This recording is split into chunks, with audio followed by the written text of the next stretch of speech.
Friend, welcome to my YouTube channel. आज का हमारा लेक्चर है सेल। आए सेल को समझते हैं, उसकी डेफिनेशन करते हैं।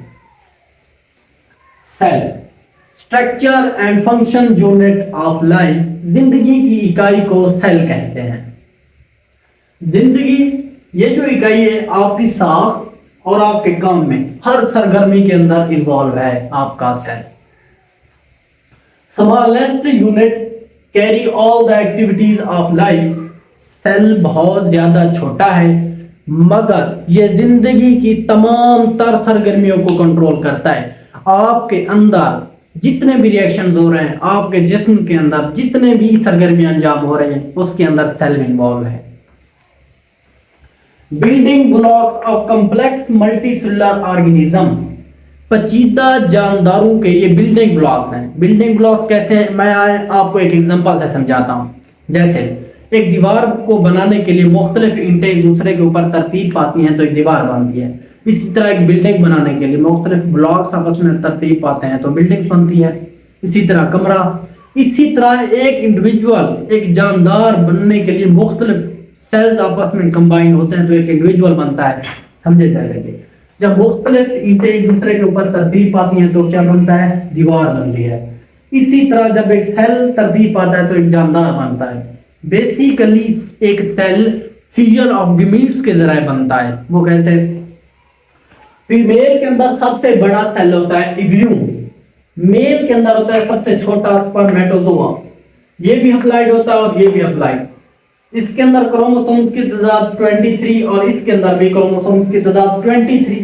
जब ये आपस में फ्यूज होते हैं तो बनता है ज़ाइगोट। ज़ाइगोट एक सेल है जिससे एक नया जानदार बनता है।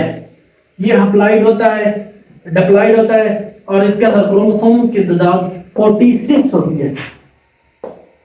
ये समझ लें आपका एक ज़ाइगोट सेल है। जब ये सेल मुख्तलिफ सेल्स आपस में कंबाइन होते हैं तो ये टिश्यूज बनाते हैं। ये समझे, ये टिश्यू बन गए हैं। जब ये टिश्यूज आपस में कंबाइन होते हैं तो ऑर्गन्स बनाते हैं। जैसा कि लंग्स एक ऑर्गन है, किडनी एक ऑर्गन है, स्टोमक एक का ऑर्गन है, इसी तरह लिवर हो गए और भी बहुत ज्यादा ऑर्गन। जब ये तमाम ऑर्गन्स आपस में इकट्ठे होते हैं तो ये ऑर्गन सिस्टम बनाते हैं। जैसा कि लंग्स बनाते हैं रिस्पिरेटरी सिस्टम, किडनी बनाते हैं एक्सक्रीटरी सिस्टम, स्टोमक बनाता है डाइजेस्टिव सिस्टम। ये तमाम सिस्टम आपस में मिलकर एक इंडिविजुअल बनाते हैं, एक इंडिविजुअल बनाते हैं। ये एक सेल है, ये एक सेल की तारीफ है।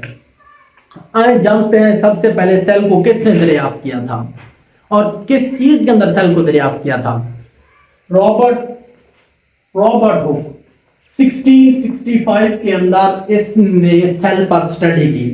उसने एक कार्क लिया, कार्क कहते हैं डेड प्लांट मटेरियल को, और उससे अपने खुद साख्ता माइक्रोस्कोप के अंदर स्टडी किया एक कार्क और उसका थिन सेक्शन बनाया। एक लकड़ी की मुर्दा, एक पौधे की मुर्दा लकड़ी थी, उससे उसने थिन सेक्शन किया, यानी कि उसकी पतली ब्रीक तह बनाई और फिर अपनी ये समझ लें उसकी खुद की बनाई हुई कंपाउंड माइक्रोस्कोप है।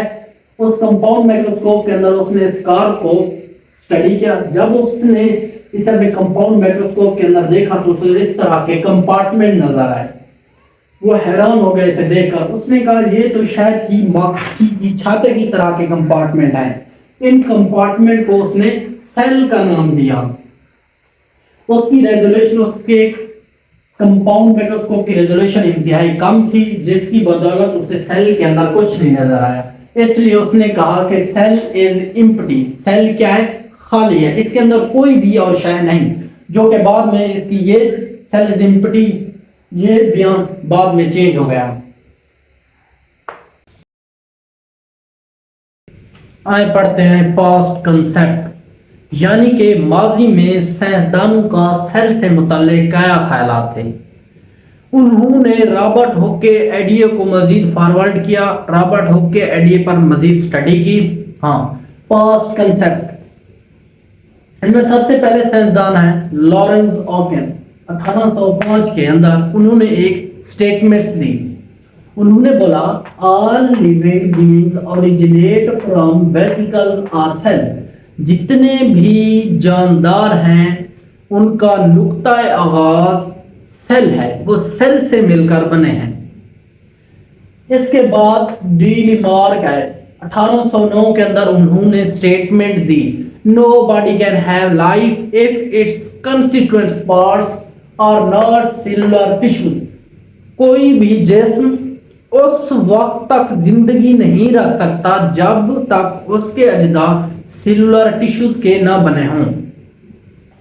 उसके बाद रॉबर्ट ब्राउन 1831 में उन्होंने एक बहुत बड़ी सेल के अंदर कामयाबी हासिल की।